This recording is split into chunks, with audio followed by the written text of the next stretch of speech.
Marc, chapitre 1. Commencement de l'évangile de Jésus-Christ, Fils de Dieu. Selon ce qui est écrit dans Ésaïe le prophète, « Voici, j'envoie devant toi mon messager, qui préparera ton chemin. C'est la voix de celui qui crie dans le désert. Préparez le chemin du Seigneur, aplanissez ses sentiers. » Jean parut baptisant dans le désert et prêchant le baptême de repentance pour la rémission des péchés. Tout le pays de Judée et tous les habitants de Jérusalem se rendaient auprès de lui, et confessant leurs péchés, ils se faisaient baptiser par lui dans le fleuve du Jourdain. Jean avait un vêtement de poil de chameau et une ceinture de cuir autour des reins. Il se nourrissait de sauterelles et de miel sauvage. Il prêchait, disant « Il vient après moi celui qui est plus puissant que moi, et je ne suis pas digne de délier en me baissant la courroie de ses souliers. Moi je vous ai baptisé d'eau, lui vous baptisera du Saint-Esprit. » En ce temps-là, Jésus vint de Nazareth en Galilée, et il fut baptisé par Jean dans le Jourdain. Au moment où il sortait de l'eau, il vit les cieux s'ouvrir et l'Esprit descendre sur lui comme une colombe. Et une voix fit entendre des cieux ces paroles : « Tu es mon Fils bien-aimé, en toi j'ai mis toute mon affection. » Aussitôt l'Esprit poussa Jésus dans le désert, où il passa 40 jours, tenté par Satan. Il était avec les bêtes sauvages, et les anges le servaient. Après que Jean eut été livré, Jésus alla dans la Galilée prêchant l'évangile de Dieu. Il disait : « Le temps est accompli, et le royaume de Dieu est proche. Repentez-vous et croyez à la bonne nouvelle. » Comme il passait le long de la mer de Galilée, il vit Simon et André, frères de Simon, qui jetaient un filet dans la mer, car ils étaient pêcheurs. Jésus leur dit : « Suivez-moi, et je vous ferai pêcheurs d'hommes. » Aussitôt ils laissèrent leur filet et le suivirent. Étant allé un peu plus loin, il vit Jacques, fils de Zébédée, et Jean, son frère, qui eux aussi étaient dans une barque et réparaient les filets. Aussitôt il les appela, et, laissant leur père Zébédée dans la barque avec les ouvriers, ils le suivirent. Ils se rendirent à Capernaum, et, le jour du Shabbat, Jésus entra d'abord dans la synagogue, et il enseigna. Ils étaient frappés de sa doctrine, car il enseignait comme ayant autorité, et non pas comme les scribes.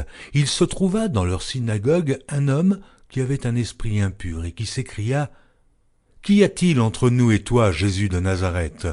Es-tu venu ici pour nous perdre ?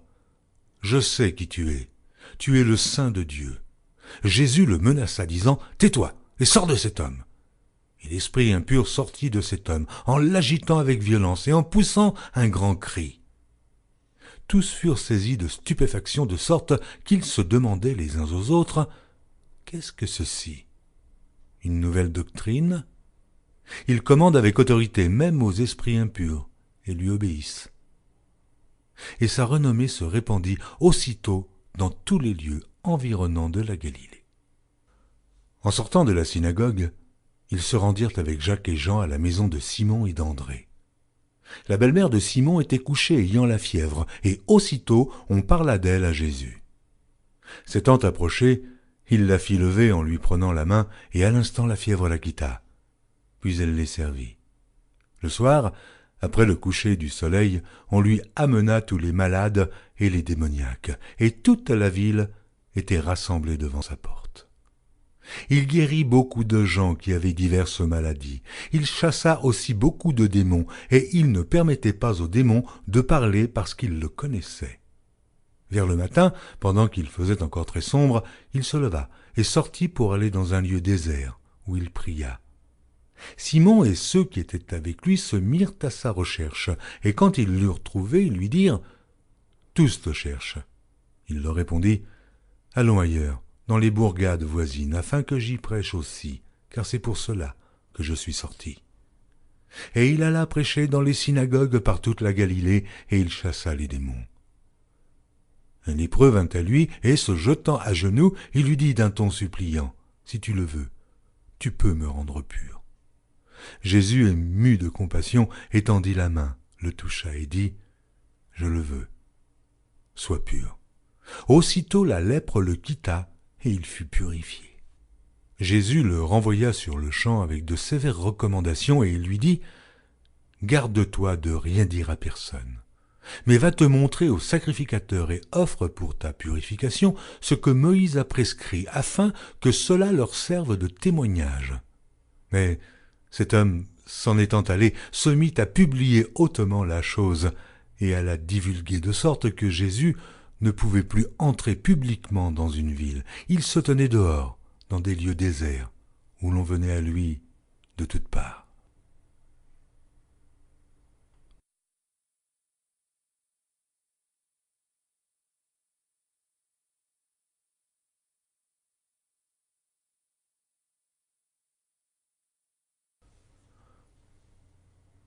Marc, chapitre 2. Quelques jours après, Jésus revint à Capernaum. On apprit qu'il était à la maison, et il s'assembla un si grand nombre de personnes que l'espace devant la porte ne pouvait plus les contenir. Il leur annonçait la parole. Des gens vinrent à lui, amenant un paralytique porté par 4 hommes. Comme ils ne pouvaient l'aborder à cause de la foule, ils découvrirent le toit de la maison où il était, et ils descendirent par cette ouverture le lit sur lequel le paralytique était couché. Jésus, voyant leur foi, dit au paralytique, « Mon enfant, tes péchés sont pardonnés. » Il y avait là quelques scribes qui étaient assis et qui se disaient au-dedans d'eux, « Comment cet homme parle-t-il ainsi ? Il blasphème. Qui peut pardonner les péchés si ce n'est Dieu seul ?»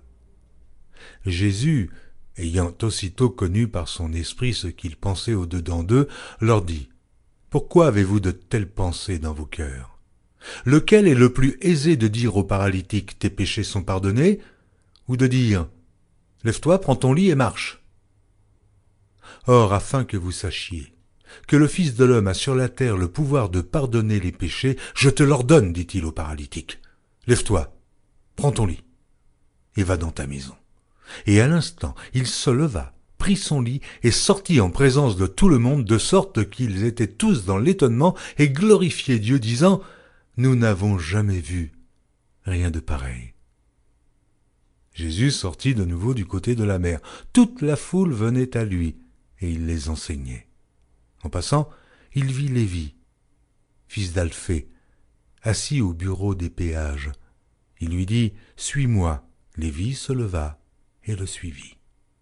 Comme Jésus était à table dans la maison de Lévi, beaucoup de publicains et de gens de mauvaise vie se mirent aussi à table avec lui et avec ses disciples, car ils étaient nombreux et l'avaient suivi. Les scribes et les pharisiens, le voyant manger avec les publicains et les gens de mauvaise vie, dirent à ses disciples, « Pourquoi mange-t-il et boit-il avec les publicains et les gens de mauvaise vie ?» Ce que Jésus ayant entendu, il leur dit, « Ce ne sont pas ceux qui se portent bien qui ont besoin de médecins, mais les malades. Je ne suis pas venu appeler des justes, mais des pécheurs. » Les disciples de Jean et les pharisiens jeûnaient. Ils vinrent dire à Jésus, « Pourquoi les disciples de Jean et ceux des pharisiens jeûnent-ils, tandis que tes disciples ne jeûnent point ?» Jésus leur répondit, « Les amis de l'époux peuvent-ils jeûner pendant que l'époux est avec eux ? Aussi longtemps qu'ils ont avec eux l'époux, ils ne peuvent jeûner. Les jours viendront où l'époux leur sera enlevé, et alors ils jeûneront en ce jour-là. Personne ne coud une pièce de drap neuf à un vieil habit. Autrement, la pièce de drap neuf emporterait une partie du vieux, et la déchirure serait pire. Et personne ne met du vin nouveau dans de vieilles outres. Autrement, le vin fait rompre les outres, et le vin et les outres sont perdus.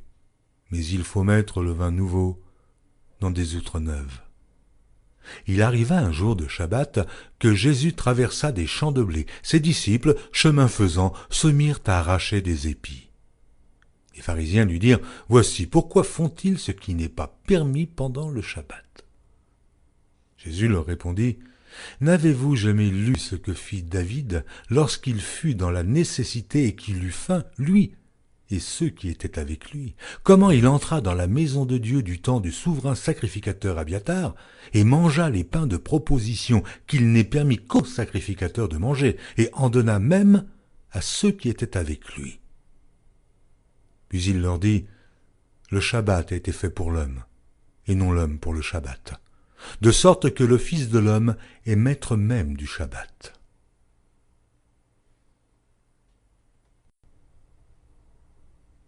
Marc, chapitre 3. Jésus entra de nouveau dans la synagogue. Il s'y trouvait un homme qui avait la main sèche. Ils observaient Jésus pour voir s'il le guérirait le jour du Shabbat. C'était afin de pouvoir l'accuser. Il dit à l'homme qui avait la main sèche, « Lève-toi là au milieu. » Puis il leur dit, « Est-il permis le jour du Shabbat de faire du bien ou de faire du mal, de sauver une personne ou de la tuer ?» Mais ils gardèrent le silence. Alors, promenant ses regards sur eux avec indignation et en même temps affligé de l'endurcissement de leur cœur, il dit à l'homme, « Étends ta main. » Il l'étendit et sa main fut guérie. Les pharisiens sortirent et aussitôt ils se consultèrent avec les Hérodiens sur les moyens de le faire périr. Jésus se retira vers la mer avec ses disciples. Une grande multitude le suivit de la Galilée et de la Judée et de Jérusalem et de l'Idumée et d'au-delà du Jourdain et des environs de Tyr et de Sidon. Une grande multitude, apprenant tout ce qu'il faisait, vint à lui. Il chargea ses disciples de tenir toujours à sa disposition une petite barque, afin de ne pas être pressés par la foule. Car comme il guérissait beaucoup de gens, tous ceux qui avaient des maladies se jetaient sur lui pour le toucher. Les esprits impurs, quand ils le voyaient, se prosternaient devant lui et s'écriaient « Tu es le Fils de Dieu !» Mais il leur recommandait très sévèrement de ne pas le faire connaître. Il monta ensuite sur la montagne et appela ceux qu'il voulut, et ils vinrent auprès de lui. Il en établit 12 pour les avoir avec lui et pour les envoyer prêcher avec le pouvoir de chasser les démons. Voici les 12 qu'il établit. Simon, qu'il nomma Pierre, Jacques, fils de Zébédée, et Jean, frère de Jacques, auquel il donna le nom de Boanerges, qui signifie « fils du tonnerre », André, Philippe, Barthélemy, Matthieu, Thomas, Jacques, fils d'Alphée, Thaddée, Simon le Cananite, et Judas Iscario, celui qui livra Jésus. Ils se rendirent à la maison, et la foule s'assembla de nouveau, en sorte qu'ils ne pouvaient pas même prendre leur repas. Les parents de Jésus, ayant appris ce qui se passait, vinrent pour se saisir de lui, car ils disaient « Il est hors de sens ». Et les scribes, qui étaient descendus de Jérusalem, dirent « Il est possédé de Béelzébul. C'est par le prince des démons qu'il chasse les démons. » Jésus les appela et leur dit sous forme de parabole « Comment Satan peut-il chasser Satan? Si un royaume est divisé contre lui-même, ce royaume ne peut subsister. Et si une maison est divisée contre elle-même, cette maison ne peut subsister. Si donc Satan se révolte contre lui-même, il est divisé, et il ne peut subsister, mais c'en est fait de lui. Personne ne peut entrer dans la maison d'un homme fort et piller ses biens sans avoir auparavant lié cet homme fort. Alors il pillera sa maison. Je vous le dis en vérité, tous les péchés seront pardonnés aux fils des hommes, et les blasphèmes qu'ils auront proférés. Mais quiconque blasphémera contre le Saint-Esprit n'obtiendra jamais de pardon. Il est coupable d'un péché éternel. Jésus parla ainsi parce qu'il disait « Il est possédé d'un esprit impur ». Survinrent sa mère et ses frères, qui, se tenant dehors, l'envoyèrent appeler. La foule était assise autour de lui, et on lui dit « Voici, ta mère et tes frères sont dehors et te demandent. » Et il répondit « Qui est ma mère? Et qui sont mes frères ?» Puis, jetant les regards sur ceux qui étaient assis autour de lui, « Voici, dit-il, ma mère et mes frères, car quiconque fait la volonté de Dieu, celui-là est mon frère, ma sœur et ma mère. »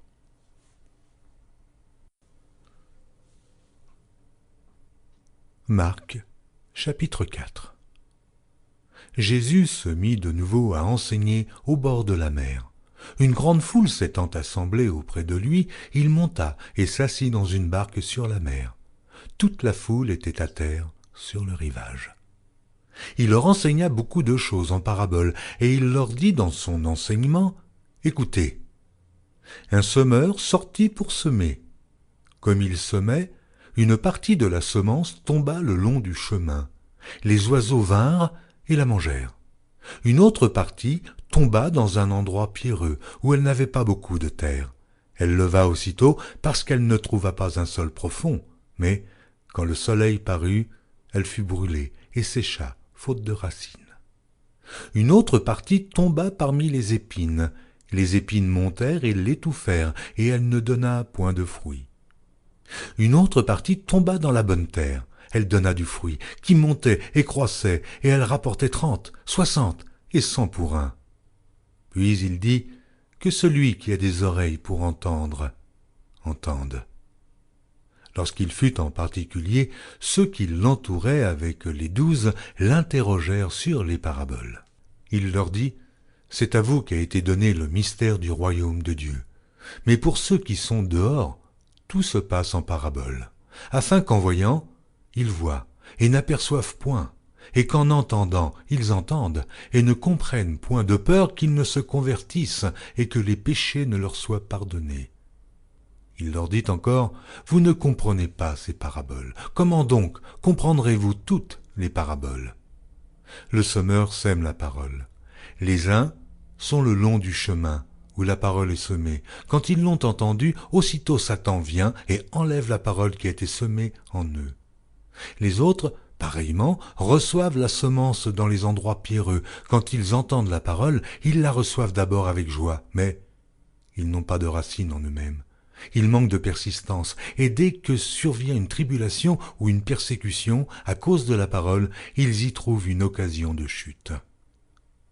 D'autres reçoivent la semence parmi les épines. Ce sont ceux qui entendent la parole, mais en qui les soucis du siècle, la séduction des richesses et l'invasion des autres convoitises étouffent la parole et la rendent infructueuse.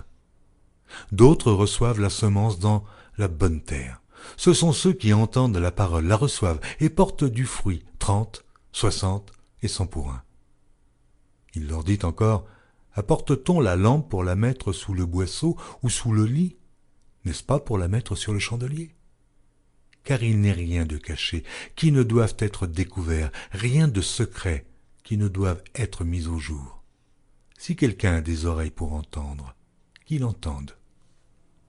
Il leur dit encore, prenez garde à ce que vous entendez. On vous mesurera avec la mesure dont vous vous serez servi, et on y ajoutera pour vous.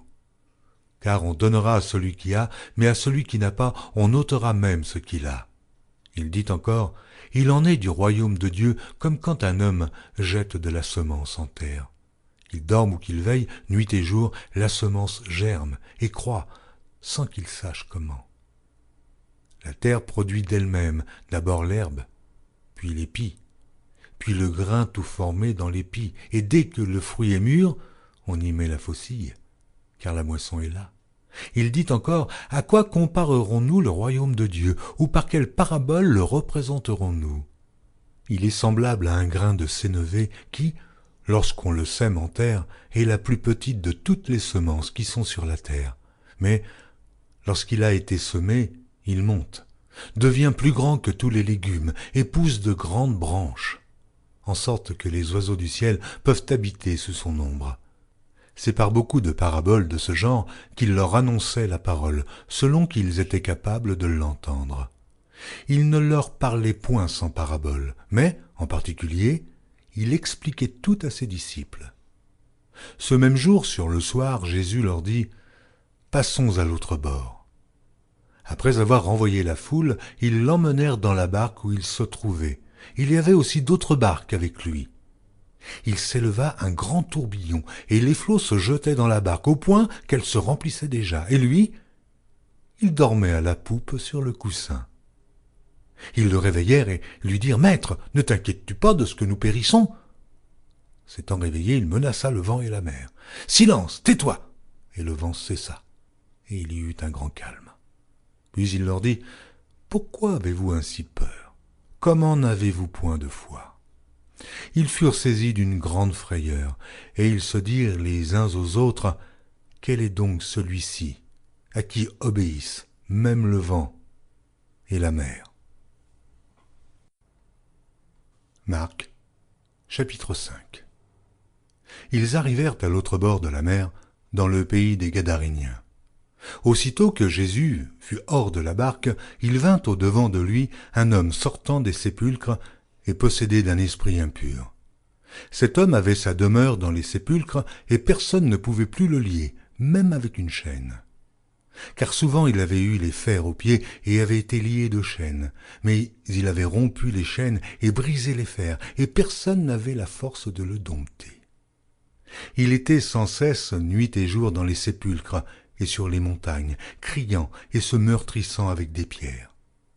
Ayant vu Jésus de loin, il accourut, se prosterna devant lui et s'écria d'une voix forte : « Qu'y a-t-il entre moi et toi, Jésus, fils du Dieu Très-Haut ? Je t'en conjure, au nom de Dieu, ne me tourmente pas. » Car Jésus lui disait : « Sors de cet homme, esprit impur. » Et il lui demanda : « Quel est ton nom ? » ?»« Légion est mon nom, lui répondit-il, car nous sommes plusieurs. » Et il le priait instamment de ne pas les envoyer hors du pays. Il y avait là, vers la montagne, un grand troupeau de pourceaux qui paissaient. Et les démons le prièrent, disant : « Envoie-nous dans ces pourceaux, afin que nous entrions en eux. » Il le leur permit.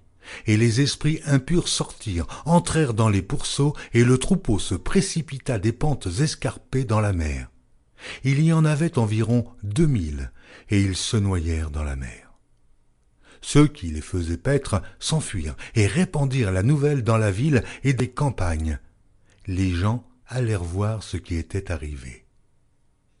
Ils vinrent auprès de Jésus, et ils virent le démoniaque, celui qui avait eu la légion, assis, vêtu et dans son bon sens, et ils furent saisis de frayeur.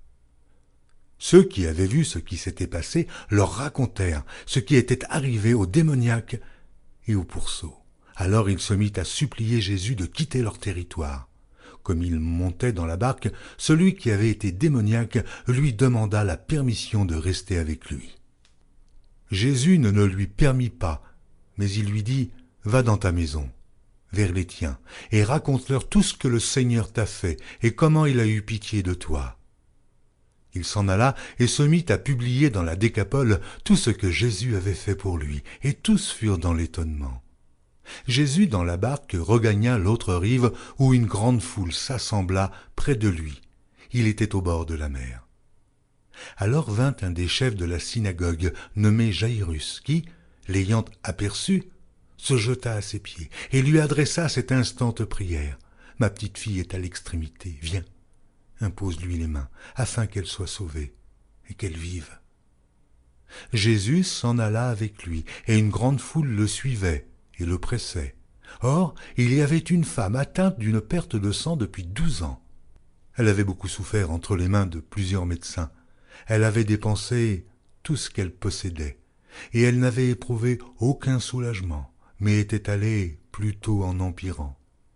Ayant entendu parler de Jésus, elle vint dans la foule par derrière et toucha son vêtement, car elle disait : « Si je puis seulement toucher ses vêtements, je serai guérie. » Au même instant, la perte de sang s'arrêta, et elle sentit dans son corps qu'elle était guérie de son mal. Jésus connut aussitôt en lui-même qu'une force était sortie de lui, et, se retournant au milieu de la foule, il dit : « Qui a touché mes vêtements ?» Ses disciples lui dirent : « Tu vois la foule qui te presse et tu dis qui m'a touché ?» Et il regardait autour de lui pour voir celle qui avait fait cela. La femme, effrayée et tremblante, sachant ce qui s'était passé en elle, vint se jeter à ses pieds et lui dit toute la vérité. Mais Jésus lui dit : « Ma fille, ta foi t'a sauvée. Va en paix et sois guérie de ton mal. » Comme il parlait encore, survinrent de chez le chef de la synagogue des gens qui dirent : « Ta fille est morte, pourquoi importuner davantage le maître ?» Mais Jésus, sans tenir compte de ces paroles, dit au chef de la synagogue : « Ne crains pas, crois seulement. » Et il ne permit à personne de l'accompagner, si ce n'est à Pierre, à Jacques et à Jean, frère de Jacques. Ils arrivèrent à la maison du chef de la synagogue, où Jésus vit une foule bruyante et des gens qui pleuraient, qui poussaient de grands cris. Il entra et leur dit : « Pourquoi faites-vous du bruit et pourquoi pleurez-vous ?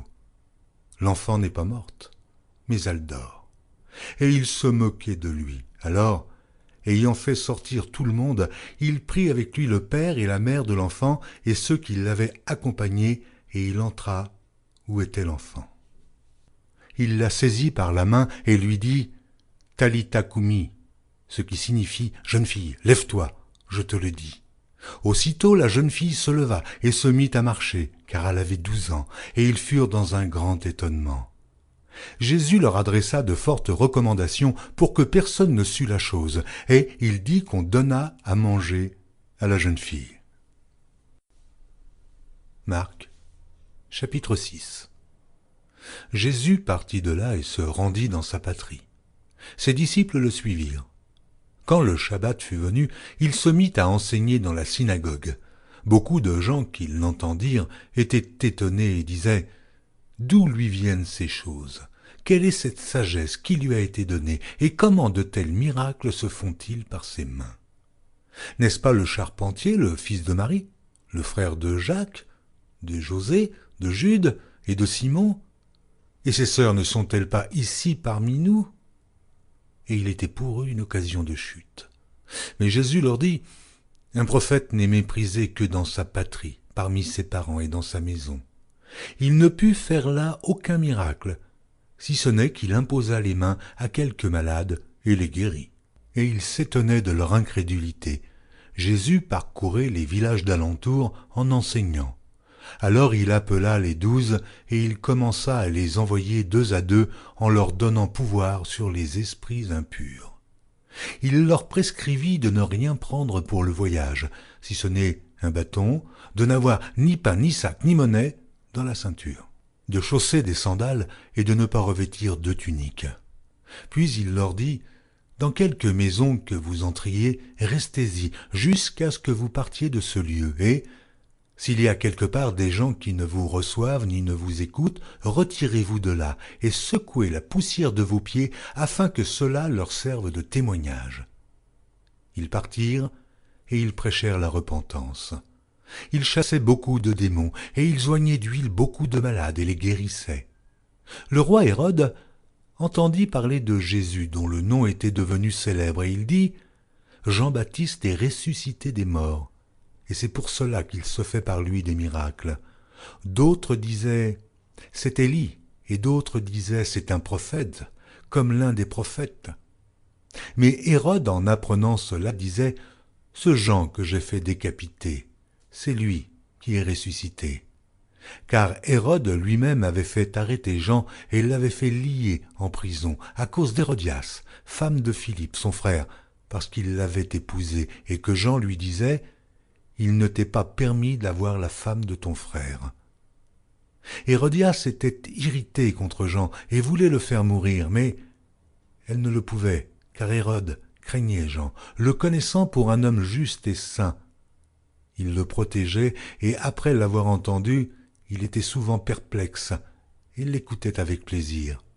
Cependant, un jour propice arriva lorsque Hérode, à l'anniversaire de sa naissance, donna un festin assez grand aux chefs militaires et aux principaux de la Galilée. La fille d'Hérodias entra dans la salle. Elle dansa et plut à Hérode et à ses convives.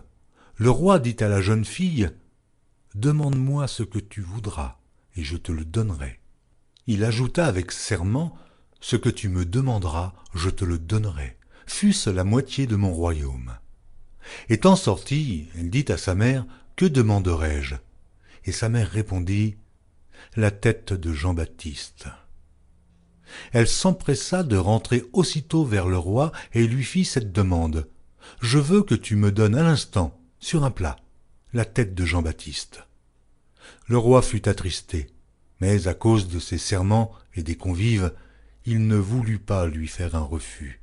Il envoya sur-le-champ un garde avec ordre d'apporter la tête de Jean-Baptiste. Le garde alla décapiter Jean dans la prison et apporta la tête sur un plat. Il la donna à la jeune fille, et la jeune fille la donna à sa mère. Les disciples de Jean, ayant appris cela, vinrent prendre son corps et le mirent dans un sépulcre. Les apôtres, s'étant rassemblés auprès de Jésus, lui racontèrent tout ce qu'ils avaient fait et tout ce qu'ils avaient enseigné. Jésus leur dit « venez à l'écart dans un lieu désert, et reposez-vous un peu, car il y avait beaucoup d'allants et de venants, et ils n'avaient même pas pris le temps de manger. Ils partirent donc dans une barque pour aller à l'écart, dans un lieu désert.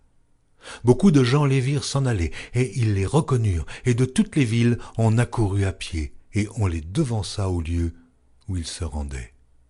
Quand il sortit de la barque, Jésus vit une grande foule et fut ému de compassion pour eux, parce qu'ils étaient comme des brebis qui n'ont point de berger, et il se mit à leur enseigner beaucoup de choses. Comme l'heure était déjà avancée, ses disciples s'approchèrent de lui et dirent « Ce lieu est désert, et l'heure est déjà avancée. Renvoie-les, afin qu'ils aillent dans les campagnes et dans les villages des environs pour s'acheter de quoi manger. » Jésus leur répondit « Donnez-leur vous-même à manger. » Mais ils lui dirent « Irions-nous acheter des pains pour 200 deniers et leur donnerions-nous à manger ?» Il leur dit « Combien avez-vous de pain ? Allez voir. » Et ils s'en assurèrent et répondirent « 5 et 2 poissons. » Alors il leur commanda de les faire tous asseoir par groupes sur l'herbe verte, et ils s'assirent par rangées de 100 et de 50. Il prit les 5 pains et les 2 poissons, et, levant les yeux vers le ciel, il rendit grâce, puis il rompit les pains, et il les donna aux disciples, afin qu'ils les distribuassent à la foule. Il partagea aussi les 2 poissons entre tous. Tous mangèrent et furent rassasiés. Et l'on emporta 12 paniers, pleins de morceaux de pain et de ce qui restait des poissons. Ceux qui avaient mangé les pains étaient 5000 hommes. Aussitôt après, il obligea ses disciples à monter dans la barque et à passer avant lui de l'autre côté, vers Bethsaïda, pendant que lui-même renverrait la foule. Quand il l'eut renvoyé, il s'en alla sur la montagne pour prier. Le soir étant venu, la barque était au milieu de la mer et Jésus était seul à terre. Il vit qu'ils avaient beaucoup de peine à ramer, car le vent leur était contraire. À la 4e veille de la nuit environ, il alla vers eux, marchant sur la mer, et il voulait les dépasser. Quand ils le virent marcher sur la mer, ils crurent que c'était un fantôme, et ils poussèrent des cris. Car ils le voyaient tous, et ils étaient troublés. Aussitôt Jésus leur parla et leur dit « Rassurez-vous, c'est moi, n'ayez pas peur. » Puis il monta vers eux dans la barque, et le vent cessa. Ils furent en eux-mêmes tous stupéfaits et remplis d'étonnement, car ils n'avaient pas compris le miracle des pains parce que leur cœur était endurci. Après avoir traversé la mer, ils vinrent dans le pays de Génézareth, et ils abordèrent. Quand ils furent sortis de la barque, les gens, ayant aussitôt reconnu Jésus, parcoururent tous les environs, et l'on se mit à apporter les malades sur des lits, partout où l'on apprenait qu'il était. En quelques lieux qu'il arriva dans les villages, dans les villes ou dans les campagnes, on mettait les malades sur les places publiques, et on le priait de leur permettre seulement de toucher le bord de son vêtement, et tous ceux qui le touchaient étaient guéris. Marc, chapitre 7. Les pharisiens et quelques scribes venus de Jérusalem s'assemblèrent auprès de Jésus. Ils virent quelques-uns de ses disciples prendre leur repas avec des mains impures, c'est-à-dire non lavées. Or les pharisiens et tous les juifs ne mangent pas sans s'être lavés soigneusement les mains, conformément à la tradition des anciens. Et quand ils reviennent de la place publique, ils ne mangent qu'après s'être purifiés. Oh, ils ont encore beaucoup d'autres observances traditionnelles, comme le lavage des coupes, des cruches et des vases d'airain. Et les pharisiens et les scribes lui demandèrent « Pourquoi tes disciples ne suivent-ils pas la tradition des anciens, mais prennent-ils leur repas avec des mains impures ?» Jésus leur répondit « Hypocrites, Ésaïe a bien prophétisé sur vous, ainsi qu'il est écrit « Ce peuple m'honore des lèvres, mais son cœur est éloigné de moi. C'est en vain qu'il m'honore, en donnant des préceptes qui sont des commandements d'hommes. Vous abandonnez le commandement de Dieu et vous observez la tradition des hommes. » Il leur dit encore, « Vous anéantissez fort bien le commandement de Dieu pour garder votre tradition, car Moïse a dit, « Honore ton père et ta mère. Et celui qui maudira son père ou sa mère, sera puni de mort. Mais vous, vous dites, si un homme dit à son père ou à sa mère, ce dont j'aurais pu t'assister est corban, c'est-à-dire une offrande à Dieu, vous ne le laissez plus rien faire pour son père ou pour sa mère, annulant ainsi la parole de Dieu par votre tradition que vous avez établie, et vous faites beaucoup d'autres choses semblables. Ensuite, ayant de nouveau appelé la foule à lui, il lui dit, « Écoutez-moi tous et comprenez. Il n'est hors de l'homme rien qui, entrant en lui, puisse le souiller. Mais ce qui sort de l'homme, c'est ce qui le souille. Si quelqu'un a des oreilles pour entendre, qu'il entende. » Lorsqu'il fut entré dans la maison, loin de la foule, ses disciples l'interrogèrent sur cette parabole. Il leur dit, « Vous aussi, êtes-vous donc sans intelligence? Ne comprenez-vous pas que rien de ce qui du dehors entre dans l'homme ne peut le souiller? Car cela n'entre pas dans son cœur, mais dans son ventre, puis s'en va dans des lieux secrets, qui purifient tous les aliments. » Il dit encore, « Ce qui sort de l'homme, c'est ce qui souille l'homme. Car c'est du dedans, c'est du cœur des hommes que sortent les mauvaises pensées, les adultères, les impudicités, les meurtres, les vols, les cupidités, les méchancetés, la fraude, le dérèglement, le regard envieux, la calomnie, l'orgueil, la folie. Toutes ces choses sont mauvaises et sortent du dedans et souillent l'homme. » Jésus, étant parti de là, s'en alla dans le territoire de Tyr et de Sidon. Il entra dans une maison désirant que personne ne le sût, mais il ne put rester caché. Car une femme, dont la fille était possédée d'un esprit impur, entendit parler de Jésus et vint se jeter à ses pieds. Cette femme était grecque, syro-phénicienne d'origine. Elle le pria de chasser le démon hors de sa fille. Jésus lui dit, « Laisse d'abord les enfants se rassasier, car il n'est pas bien de prendre le pain des enfants et de le jeter aux petits chiens. »« Oui, Seigneur, lui répondit-elle, mais les petits chiens, sous la table, mangent les miettes des enfants. » Alors il lui dit, « À cause de cette parole, va, le démon est sorti de ta fille. » Et, quand elle rentra dans sa maison, elle trouva l'enfant couché sur le lit. Le démon était sorti. Jésus quitta le territoire de Tyr et revint par Sidon vers la mer de Galilée en traversant le pays de la Décapole. On lui amena un sourd qui avait de la difficulté à parler et on le pria de lui imposer les mains. Il le prit à part, loin de la foule, lui mit les doigts dans les oreilles et lui toucha la langue avec sa propre salive. Puis, levant les yeux au ciel, il soupira et dit « Ephata », c'est-à-dire « Ouvre-toi ». Ainsi ses oreilles s'ouvrirent, sa langue se délia, et il parla très bien. Jésus leur recommanda de n'en parler à personne, mais plus il le leur recommanda, plus ils le publièrent. Ils étaient dans le plus grand étonnement et disaient « Il fait tout à merveille. Même il fait entendre les sourds et parler les muets. »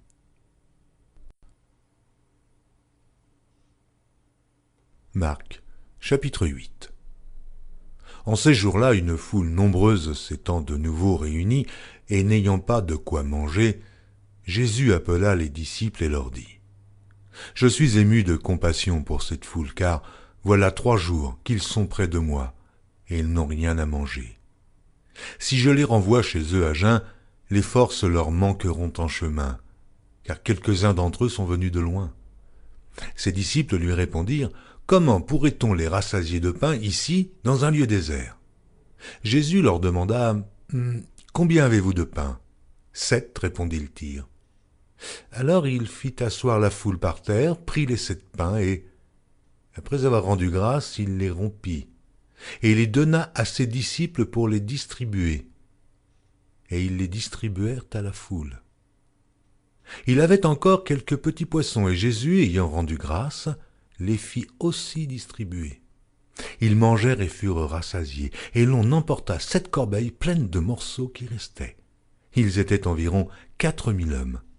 Ensuite, Jésus les renvoya. Aussitôt il monta dans la barque avec ses disciples et se rendit dans la contrée de Dalmanuta. Les pharisiens survinrent, se mirent à discuter avec Jésus et, pour l'éprouver, lui demandèrent un signe venant du ciel. Jésus, soupirant profondément en son esprit, dit « Pourquoi cette génération demande-t-elle un signe? Je vous le dis en vérité, il ne sera point donné de signe à cette génération. » Puis il les quitta et remonta dans la barque pour passer sur l'autre bord. Les disciples avaient oublié de prendre des pains. Il n'en avait qu'un seul avec eux dans la barque. Jésus leur fit cette recommandation.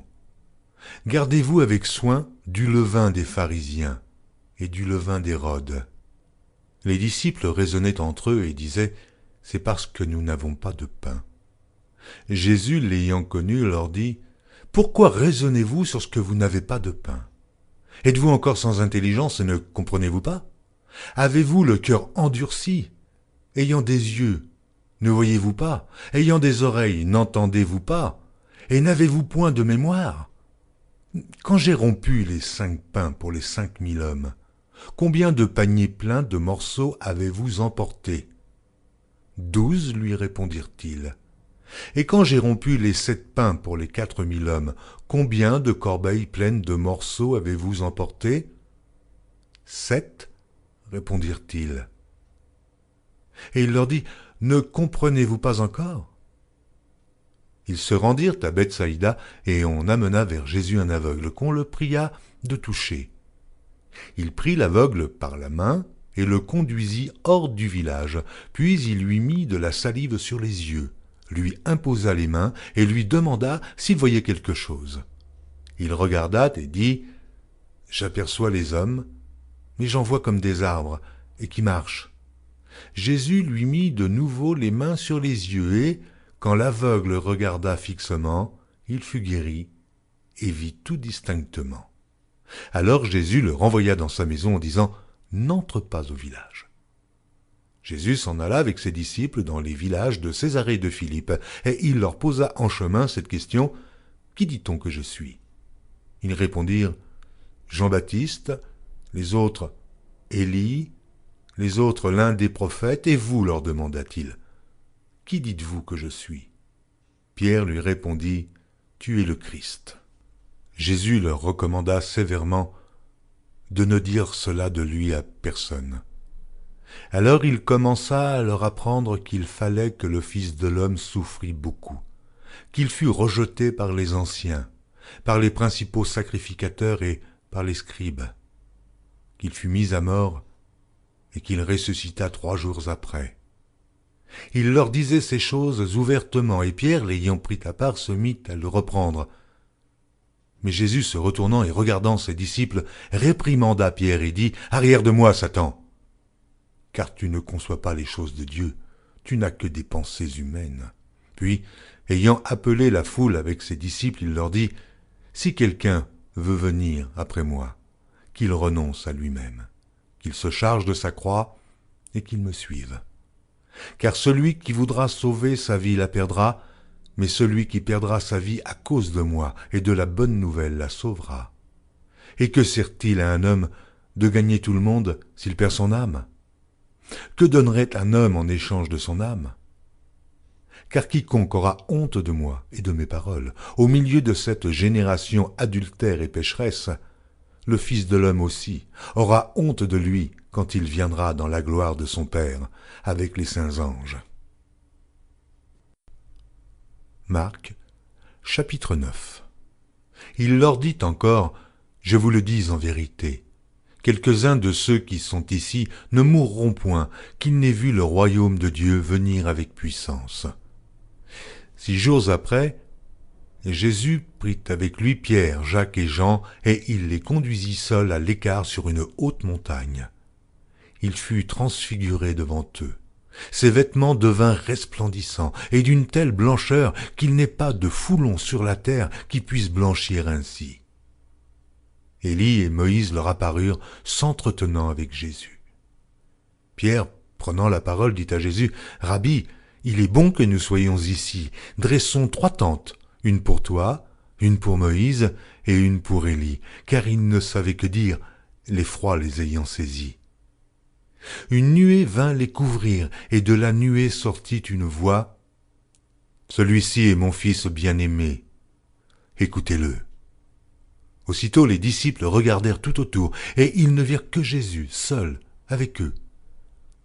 Comme ils descendaient de la montagne, Jésus leur recommanda de ne dire à personne ce qu'ils avaient vu, jusqu'à ce que le Fils de l'homme fût ressuscité des morts. Ils retinrent cette parole, se demandant entre eux ce que c'est que ressusciter des morts. Les disciples lui firent cette question: « Pourquoi les scribes disent-ils qu'il faut qu'Élie vienne premièrement ?» Il leur répondit: « Élie viendra premièrement et rétablira toutes choses. Et pourquoi est-il écrit du Fils de l'homme qu'il doit souffrir beaucoup et être méprisé? Mais je vous dis qu'Élie est venu, et qu'ils l'ont traité comme ils ont voulu, selon ce qu'il est écrit de lui. » Lorsqu'ils furent arrivés près des disciples, ils virent autour d'eux une grande foule et des scribes qui discutaient avec eux. Dès que la foule vit Jésus, elle fut surprise et accourut pour le saluer. Il leur demanda: « Sur quoi discutez-vous avec eux ?» Et un homme de la foule lui répondit: « Maître, j'ai amené auprès de toi mon fils qui est possédé d'un esprit muet. En quelque lieu qu'il le saisisse, il le jette par terre. L'enfant écume, grince des dents et devient tout raide. J'ai prié tes disciples de chasser l'esprit, et ils n'ont pas pu. » « Race d'incrédules, leur dit Jésus, jusque à quand serai-je avec vous? Jusque à quand vous supporterai-je? Amenez-le-moi. » On le lui amena. Et aussitôt que l'enfant vit Jésus, l'esprit l'agita avec violence. Il tomba par terre et se roulait en écumant. Jésus demanda au Père: « Combien y a-t-il de temps que cela lui arrive ?» « Depuis son enfance, répondit-il. Et souvent l'esprit l'a jeté dans le feu et dans l'eau pour le faire périr. Mais si tu peux quelque chose, viens à notre secours, aie compassion de nous. » Jésus lui dit: « Si tu peux, mais tout est possible à celui qui croit. » Aussitôt le père et l'enfant s'écria: « Je crois, viens au secours de mon incrédulité. » Jésus, voyant accourir la foule, menaça l'esprit impur et lui dit: « Esprit muet et sourd, je te l'ordonne, sors de cet enfant et n'y entre plus. » Et il sortit en poussant des cris et en l'agitant avec une grande violence. L'enfant devint comme mort, de sorte que plusieurs disaient qu'il était mort. Mais Jésus, l'ayant pris par la main, le fit lever. Il se tint debout. Quand Jésus fut entré dans la maison, ses disciples lui demandèrent en particulier: « Pourquoi n'avons-nous pu chasser cet esprit ?» Et il leur dit: « Cette espèce-là ne peut sortir que par la prière. » Ils partirent de là et traversèrent la Galilée. Jésus ne voulait pas qu'on le sût, car il enseignait ses disciples et il leur dit: « Le Fils de l'homme sera livré entre les mains des hommes. Ils le feront mourir et 3 jours après qu'il aura été mis à mort, il ressuscitera. » Mais les disciples ne comprenaient pas cette parole et ils craignaient de l'interroger. Ils arrivèrent à Capernaum. Lorsqu'il fut dans la maison, Jésus leur demanda: « De quoi discutiez-vous en chemin ?» Mais ils gardèrent le silence, car en chemin, ils avaient discuté entre eux pour savoir qui était le plus grand.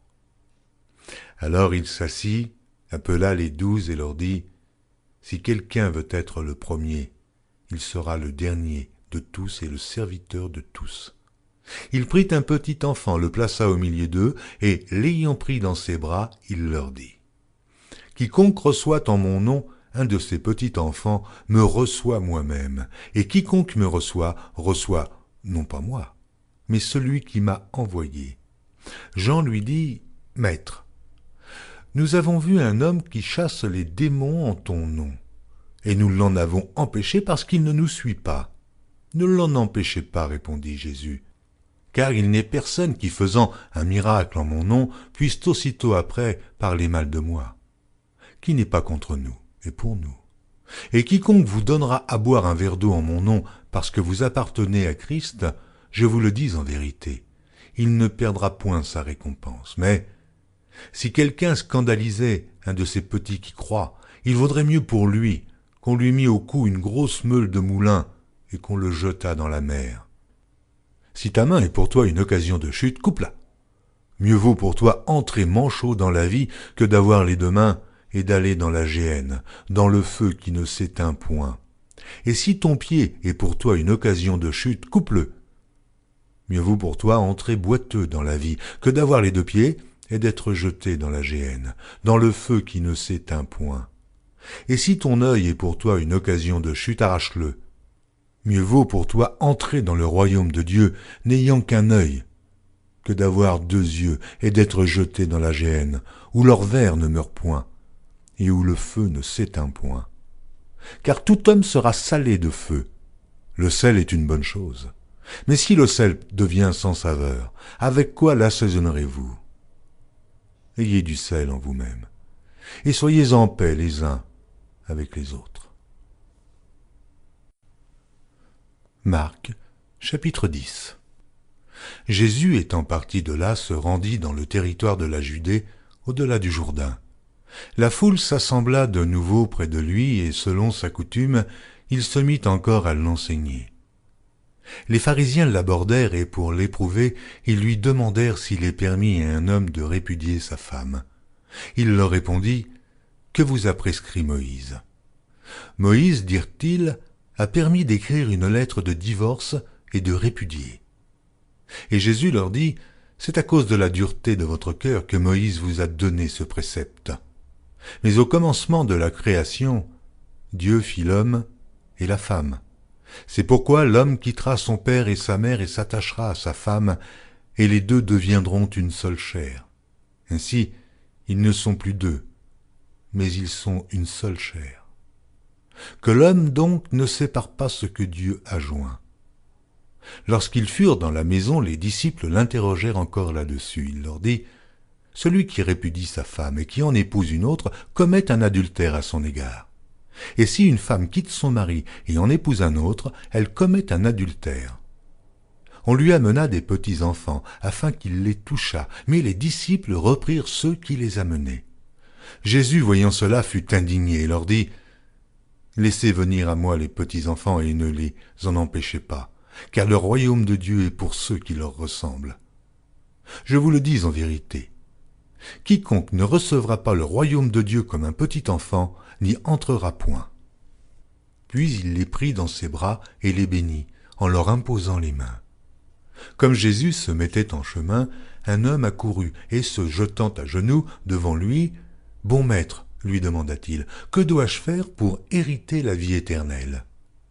Jésus lui dit, « Pourquoi m'appelles-tu bon? Il n'y a de bon que Dieu seul.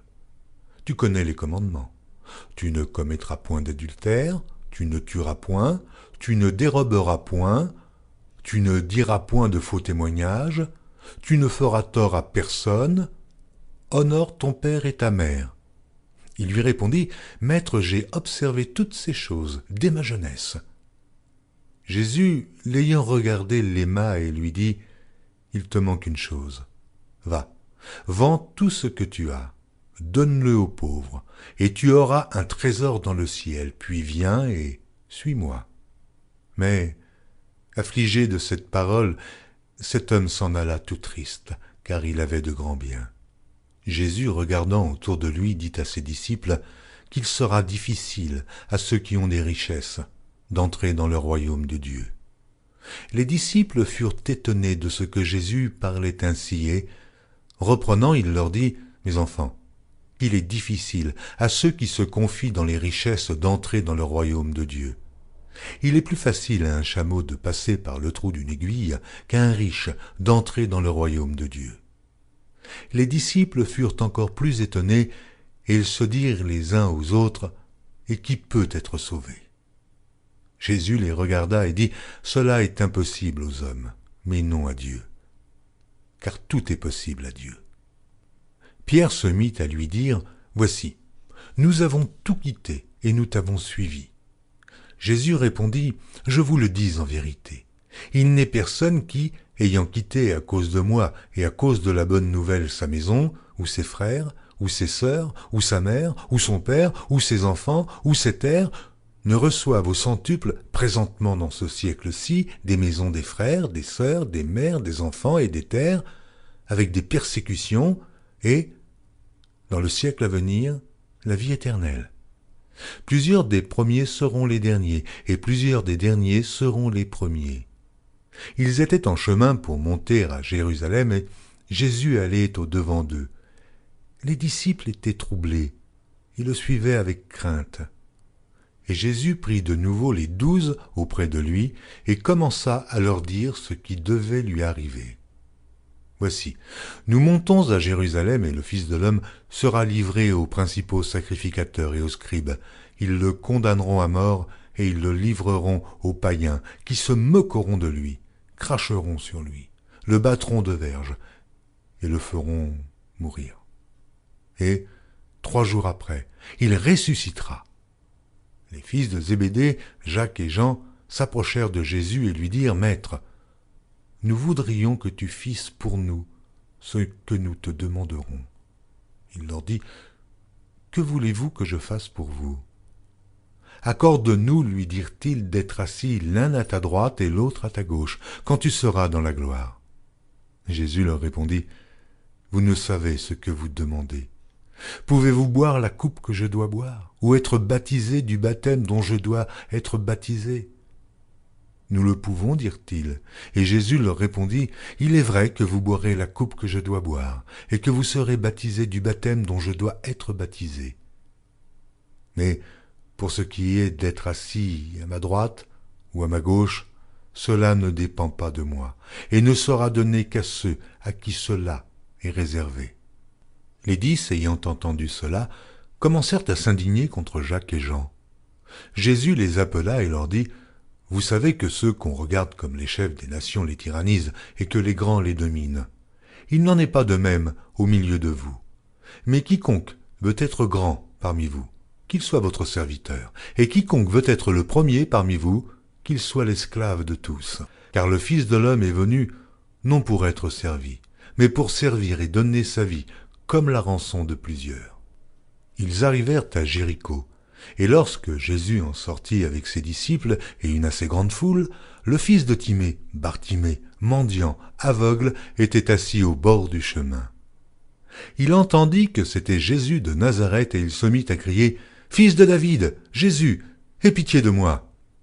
Plusieurs le reprenaient pour le faire taire, mais il criait beaucoup plus fort « Fils de David, aie pitié de moi !» Jésus s'arrêta et dit « Appelez-le. » Ils appelèrent l'aveugle en lui disant « Prends courage, lève-toi, il t'appelle. » L'aveugle jeta son manteau et se levant d'un bond, vint vers Jésus. Jésus, prenant la parole, lui dit « Que veux-tu que je fasse ?» « Rabouni, lui répondit l'aveugle, que je recouvre la vue. » Et Jésus lui dit « Va, ta foi t'a sauvé. » Aussitôt il recouvra la vue et suivit Jésus dans le chemin.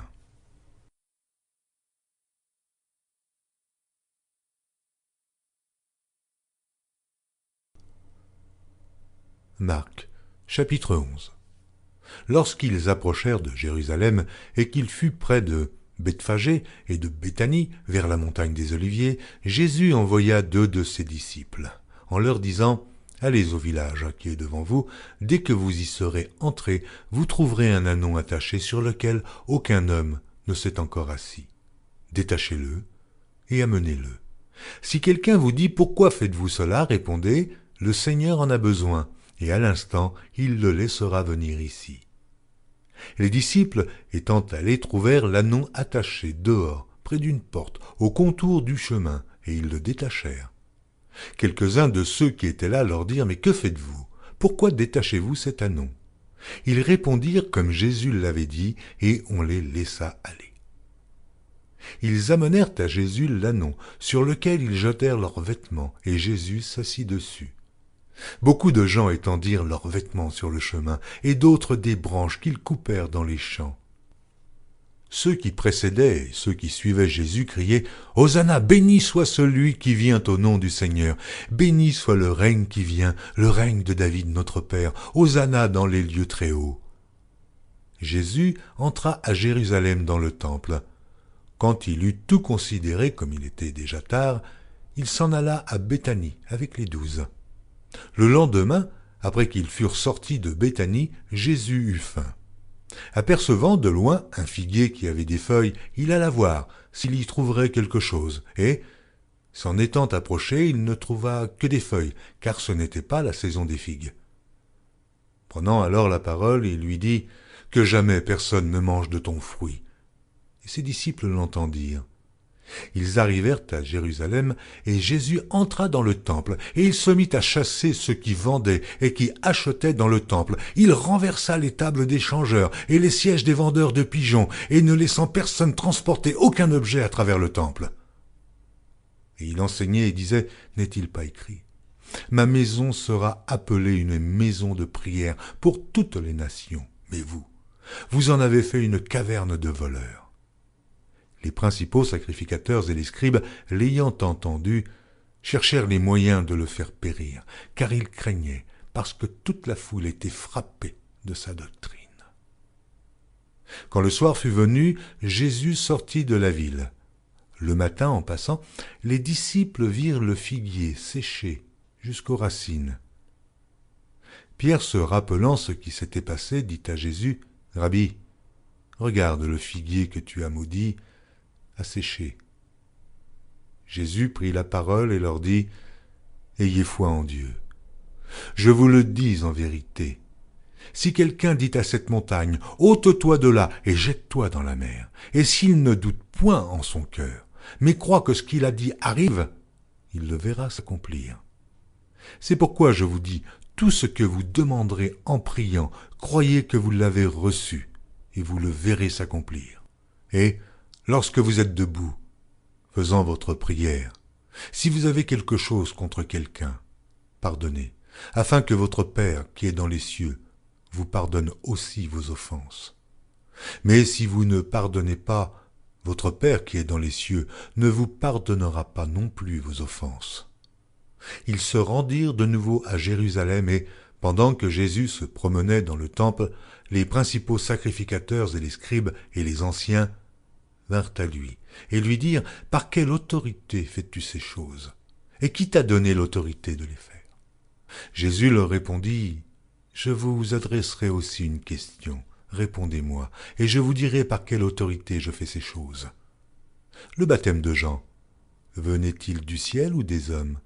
Répondez-moi. » Mais ils raisonnèrent ainsi entre eux. Si nous répondons du ciel, il dira, « Pourquoi donc n'avez-vous pas cru en lui ?»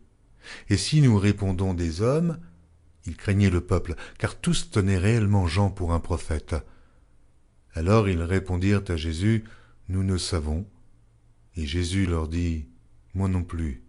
Je ne vous dirai pas par quelle autorité je fais ces choses. »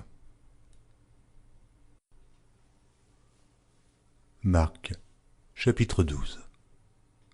Jésus se mit ensuite à leur parler en parabole. Un homme planta une vigne. Il l'entoura d'une haie, creusa un pressoir et bâtit une tour. Puis il la ferma à des vignerons et quitta le pays. Au temps de la récolte, il envoya un serviteur vers les vignerons pour recevoir d'eux une part du produit de la vigne. S'étant saisis de lui, ils le battirent et le renvoyèrent à vide. Il envoya de nouveau vers eux un autre serviteur. Ils le frappèrent à la tête et l'outragèrent.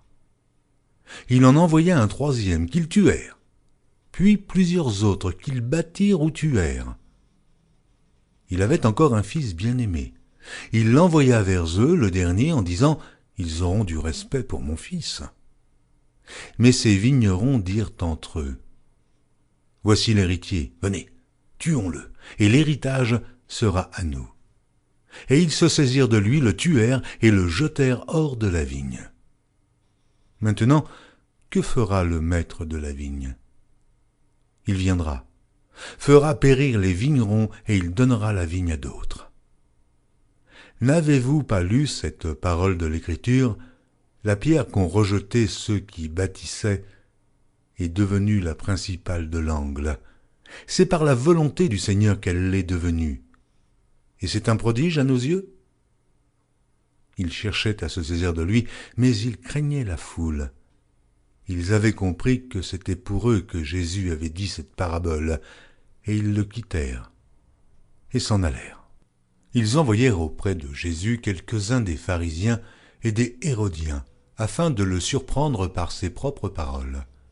Et ils vinrent lui dire, « Maître, nous savons que tu es vrai, et que tu ne t'inquiètes de personne, car tu ne regardes pas à l'apparence des hommes, et tu enseignes la voie de Dieu selon la vérité.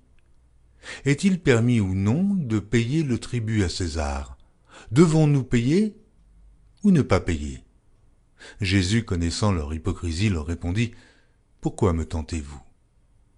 Apportez-moi un denier afin que je le voie. » Ils en apportèrent un, et Jésus leur demanda de qui sont cette effigie et cette inscription.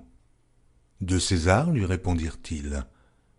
Alors il leur dit, « Rendez à César ce qui est à César, et à Dieu ce qui est à Dieu. » Et ils furent à son égard dans l'étonnement. Les Sadducéens, qui disent qu'il n'y a point de résurrection, vinrent auprès de Jésus et lui firent cette question. « Maître, voici ce que Moïse nous a prescrit.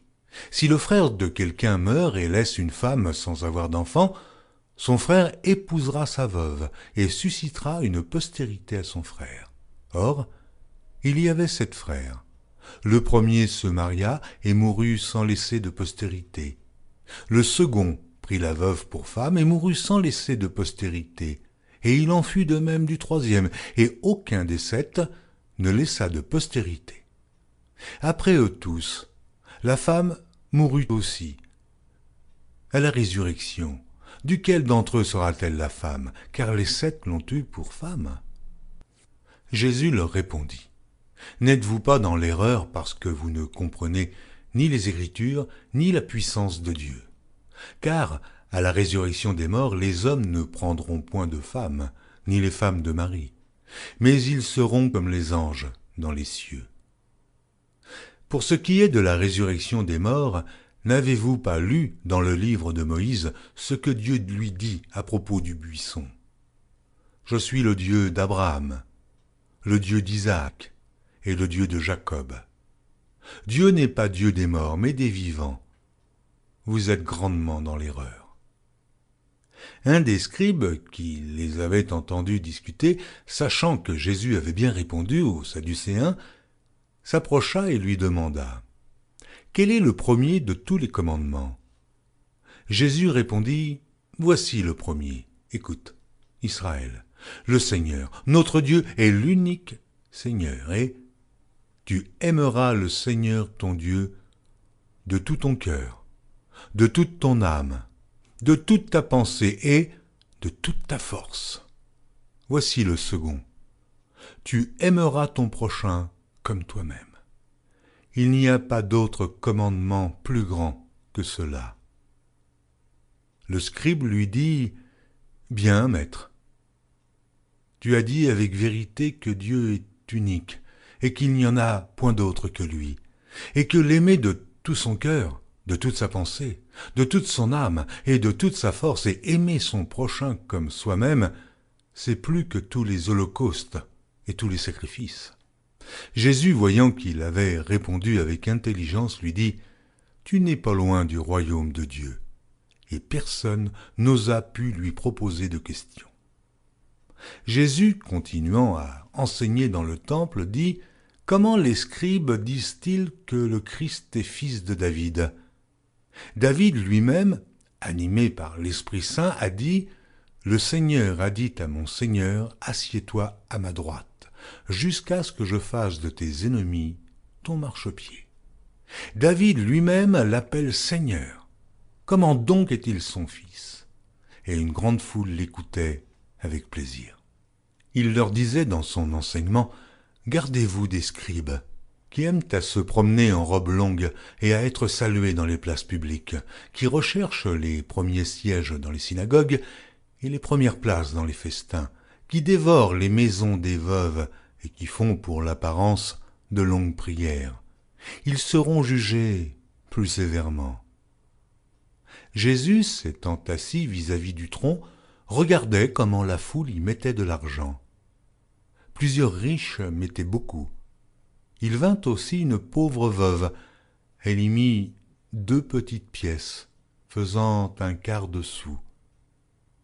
Alors Jésus, ayant appelé ses disciples, leur dit, « Je vous le dis en vérité, cette pauvre veuve a donné plus qu'aucun de ceux qui ont mis dans le tronc, car tous ont mis de leur superflu. Mais elle a mis de son nécessaire, tout ce qu'elle possédait, tout ce qu'elle avait pour vivre. » Marc, chapitre 13. Lorsque Jésus sortit du temple, un de ses disciples lui dit « Maître, regarde quelle pierre et quelle construction !» Jésus lui répondit « Vois-tu ces grandes constructions ?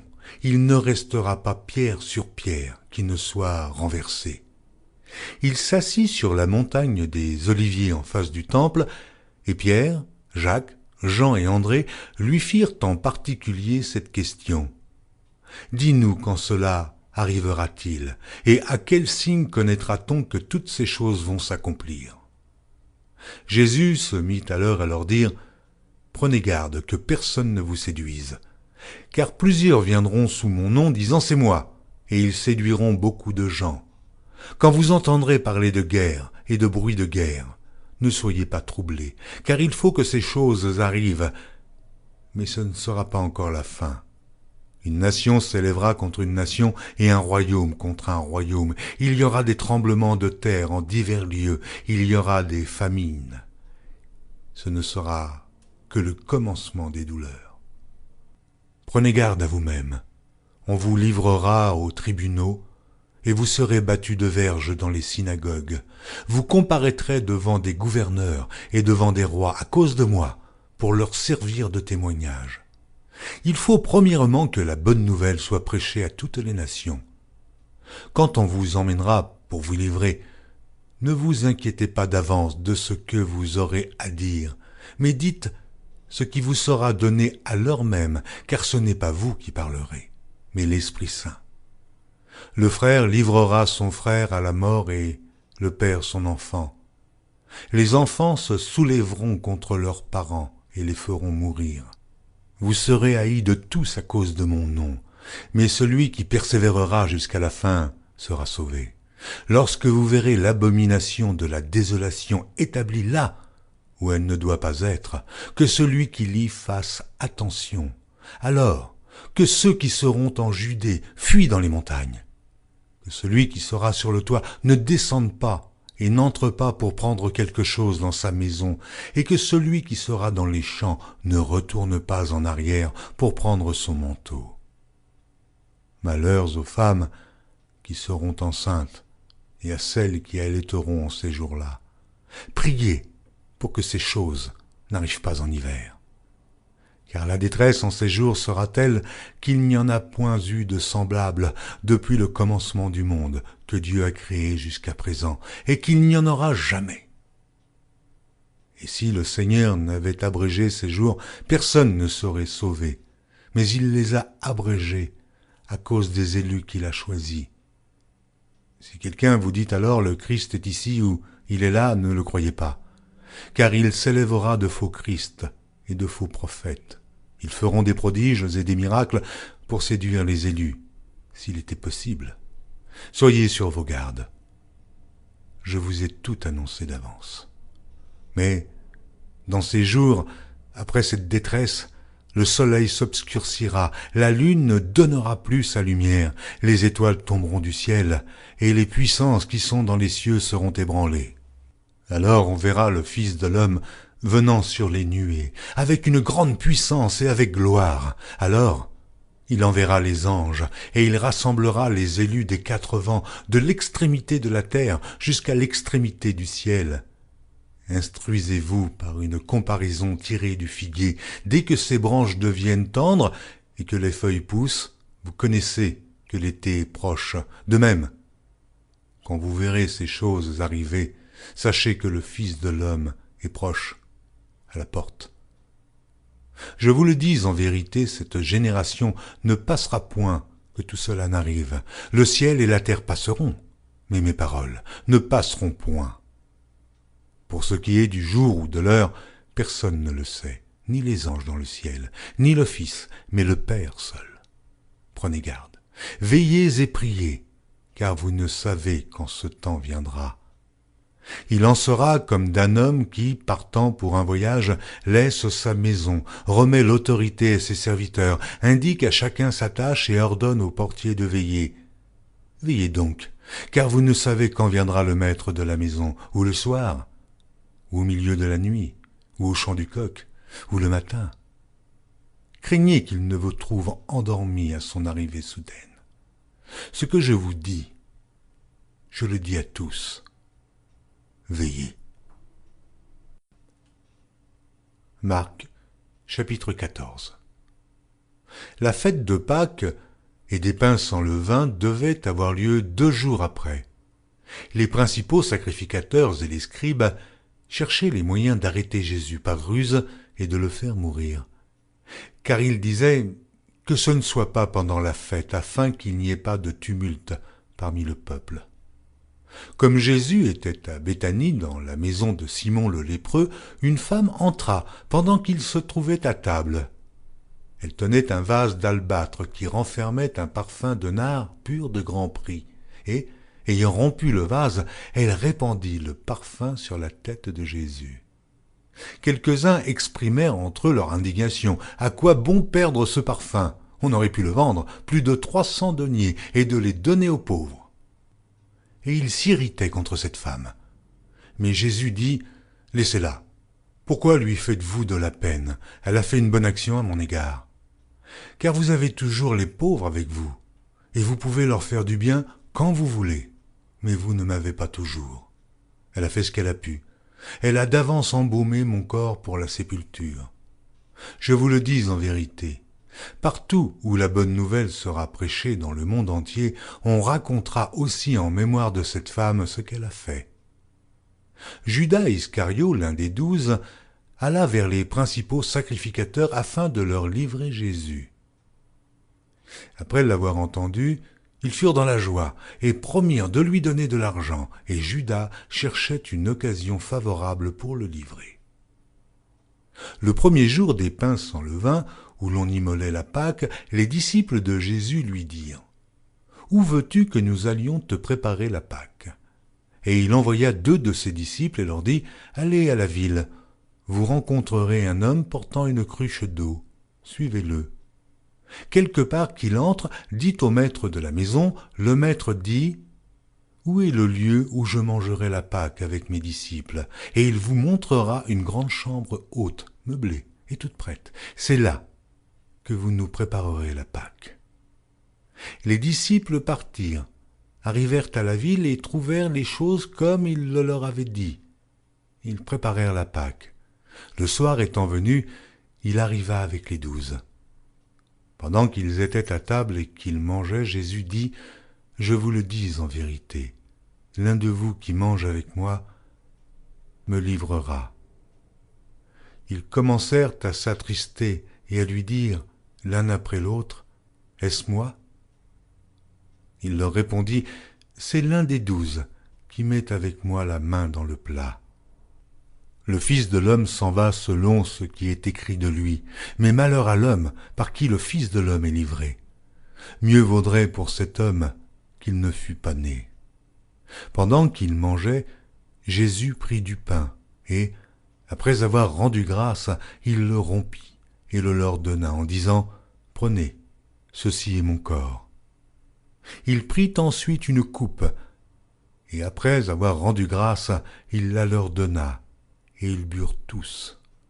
Et il leur dit, « Ceci est mon sang, le sang de l'alliance, qui est répandu pour plusieurs. Je vous le dis en vérité, je ne boirai plus jamais du fruit de la vigne jusqu'au jour où je le boirai nouveau dans le royaume de Dieu. » Après avoir chanté les cantiques, ils se rendirent à la montagne des Oliviers. Jésus leur dit, « Vous serez tous scandalisés, car il est écrit, « Je frapperai le berger, et les brebis seront dispersées, mais, après que je serai ressuscité, je vous précéderai en Galilée. » Pierre lui dit, « Quand tous seraient scandalisés, je ne serai pas scandalisé. » Et Jésus lui dit, « Je te le dis en vérité, toi, aujourd'hui, cette nuit même, avant que le coq chante 2 fois, tu me renieras 3 fois. » Mais Pierre reprit plus fortement, « Quand il me faudrait mourir avec toi, je ne te renierai pas. » Et tous dirent la même chose. Ils allèrent ensuite dans un lieu appelé Gethsémane, et Jésus dit à ses disciples, « Asseyez-vous ici, pendant que je prierai. » Il prit avec lui Pierre, Jacques et Jean, et il commença à éprouver de la frayeur, et des angoisses. Et il leur dit, « Mon âme est triste jusqu'à la mort.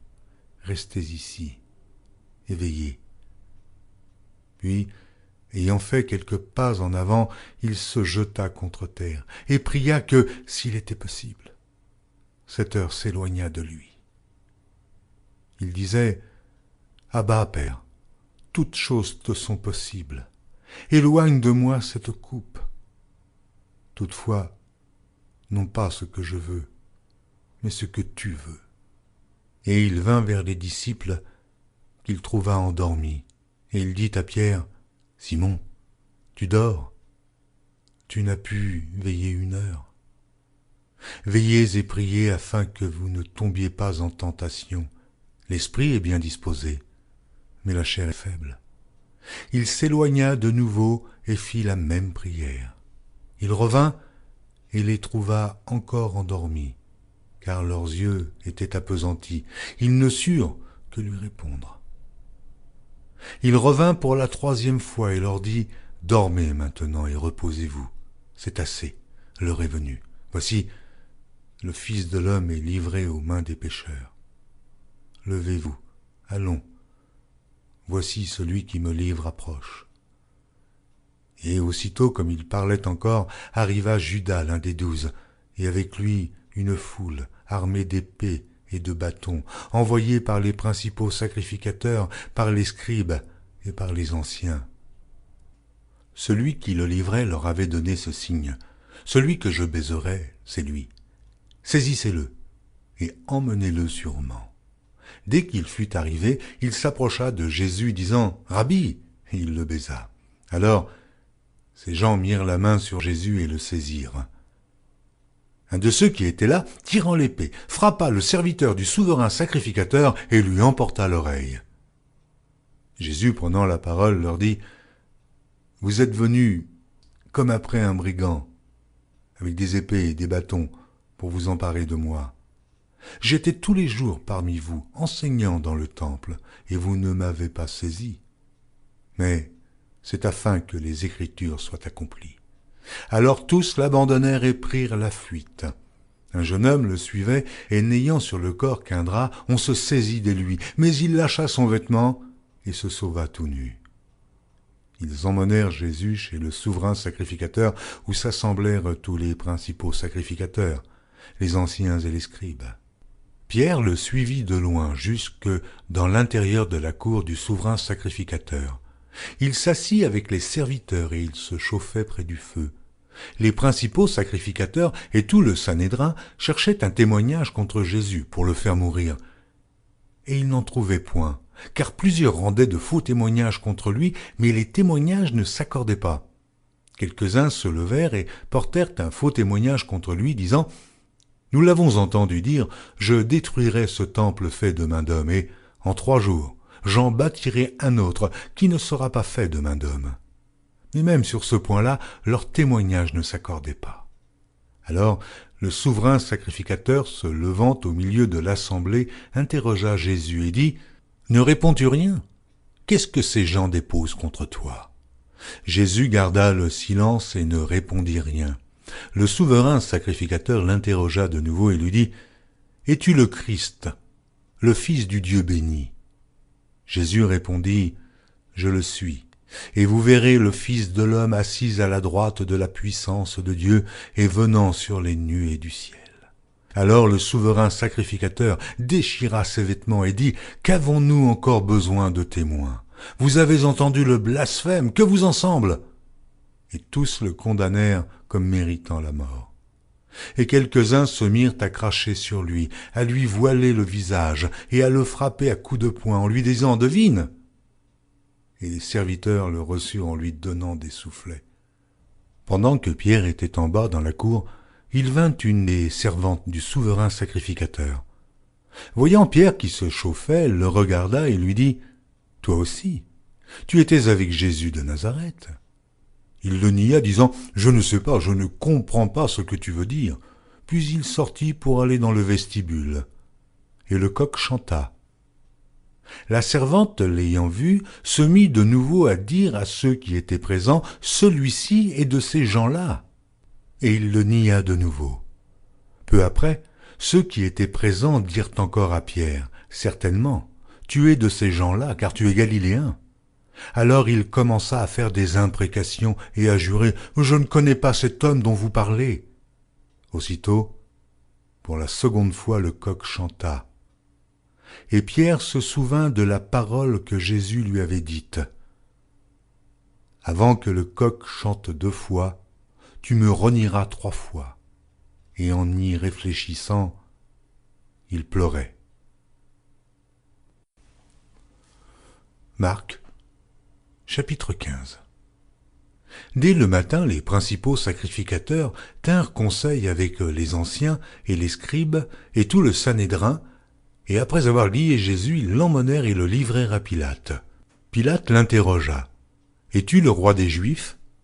Jésus lui répondit, « Tu le dis. » Les principaux sacrificateurs portaient contre lui plusieurs accusations. Pilate l'interrogea de nouveau, « Ne réponds-tu rien ? Vois de combien de choses il t'accuse. » Et Jésus ne fit plus aucune réponse, ce qui étonna Pilate.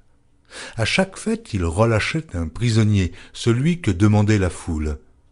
Il y avait en prison un nommé Barabbas avec ses complices, pour un meurtre qu'il avait commis dans une sédition. La foule, étant montée, se mit à demander ce qu'il avait coutume de leur accorder. Pilate leur répondit, « Voulez-vous que je vous relâche le roi des Juifs ?» Car il savait que c'était par envie que les principaux sacrificateurs l'avaient livré. Mais les chefs des sacrificateurs excitèrent la foule, afin que Pilate leur relâchât plutôt Barabbas.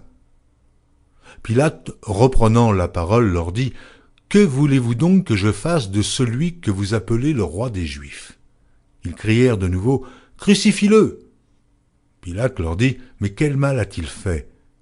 Et ils crièrent encore plus fort, « Crucifie-le! Crucifie-le !» Pilate, voulant satisfaire la foule, leur relâcha Barabbas et, après avoir fait battre de verges Jésus, il leur livra pour être crucifié. Les soldats conduisirent Jésus dans l'intérieur de la cour, c'est-à-dire dans le prétoire, et ils assemblèrent toute la cohorte. Ils le revêtirent de pourpre et posèrent sur sa tête une couronne d'épines qu'ils avaient tressée. Puis ils se mirent à le saluer. « Salut, roi des Juifs !» Et ils lui frappaient la tête avec un roseau, crachaient sur lui, et, fléchissant les genoux, ils se prosternaient devant lui. Après s'être ainsi moqués de lui, ils lui ôtèrent la pourpre, lui remirent ses vêtements et l'emmenèrent pour le crucifier. Ils forcèrent à porter la croix de Jésus un passant qui revenait des champs, Simon de Cyrène, père d'Alexandre et de Rufus, et ils conduisirent Jésus au lieu nommé Golgotha, ce qui signifie lieu du crâne. Ils lui donnèrent à boire du vin mêlé de myrrhe, mais il ne le prit pas. Ils le crucifièrent et se partagèrent ses vêtements en tirant au sort pour savoir ce que chacun aurait. C'était la 3e heure quand ils le crucifièrent. L'inscription indiquant le sujet de sa condamnation portait ces mots, « Le roi des Juifs ». Ils crucifièrent avec lui 2 brigands, l'un à sa droite et l'autre à sa gauche. Ainsi fut accompli ce que dit l'Écriture. Il a été mis au nombre des malfaiteurs. Les passants l'injuriaient et secouaient la tête en disant « Et toi, qui détruis le temple et qui le rebâtit en 3 jours, sauve-toi toi-même en descendant de la croix. » Les principaux sacrificateurs aussi, avec les scribes, se moquaient entre eux et disaient « Il a sauvé les autres et il ne peut se sauver lui-même. Que le Christ, le roi d'Israël, descende maintenant de la croix, afin que nous voyions et que nous croyions. » Ceux qui étaient crucifiés avec lui l'insultaient aussi. La 6e heure étant venue, il y eut des ténèbres sur toute la terre, jusqu'à la 9e heure. Et à la 9e heure, Jésus s'écria d'une voix forte, « Eloi, Eloi, lama sabachthani » ce qui signifie « Mon Dieu, pourquoi m'as-tu abandonné ?» Quelques-uns de ceux qui étaient là, l'ayant entendu dire « Voici, il appelle Élie ». Et l'un d'eux courut remplir une éponge de vinaigre, et l'ayant fixé à un roseau, il lui donna à boire en disant « Laissez, voyons si Élie viendra le descendre. » Mais Jésus, ayant poussé un grand cri, expira. Le voile du temple se déchira en deux, depuis le haut jusqu'en bas. Le centenier qui était en face de Jésus, voyant qu'il avait expiré de la sorte, dit « Assurément, cet homme était fils de Dieu. » Il y avait aussi des femmes qui regardaient de loin.